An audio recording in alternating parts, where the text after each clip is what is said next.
Hey there, friends, and welcome back to another 3-Minute Thoughts. My name is Derek, and in the next 3 minutes, we're going to take a look at Luke chapter 12 and 13. This is another one of those catch-up posts to get us back on track. So if you're following along, this is going to be from a few days ago, back on the 26th of October.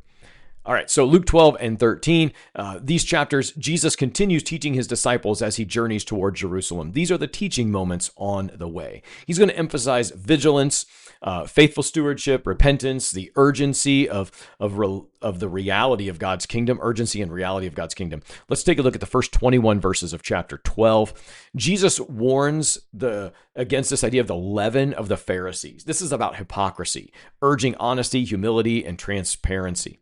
He teaches that nothing hidden will remain hidden, and faithfulness to God must surpass concern for human approval. The big key lesson here is that kingdom life values faithfulness, generosity, and God-centered priorities, not material success and security. Chapter 12, verses 22 to 34, Jesus teaches, do not be anxious about your life. Consider the ravens. They don't sow or reap, and yet God feeds them. See, faith shifts our focus from worry to trust in God's providence.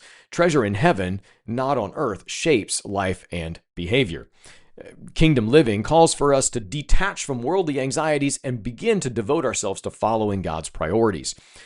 Chapter 12, as we kind of wrap up this chapter, it's about being watchful and ready, and the division and cost of discipleship all are the emphasis.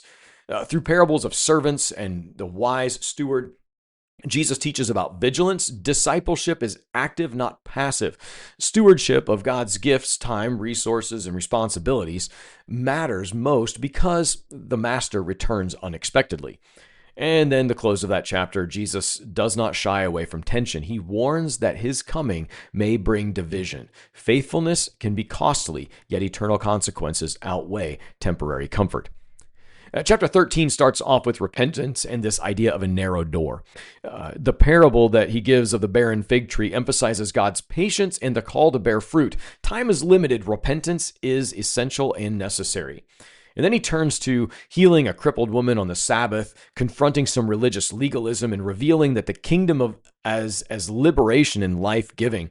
The big lesson here with all of this about the mustard seed and the yeast is that God's kingdom may seem hidden or modest, but it impacts us and is transformative and far-reaching. And we're going to wrap our time up with this lamenting over Jerusalem. The image that Jesus gives here about the coming judgment on Jerusalem is sobering. God's kingdom requires a willing heart, repentance, and commitment. As we put all this together, we focus on kingdom urgency and faithful stewardship with divine patience. That's it for today. Be well, friends.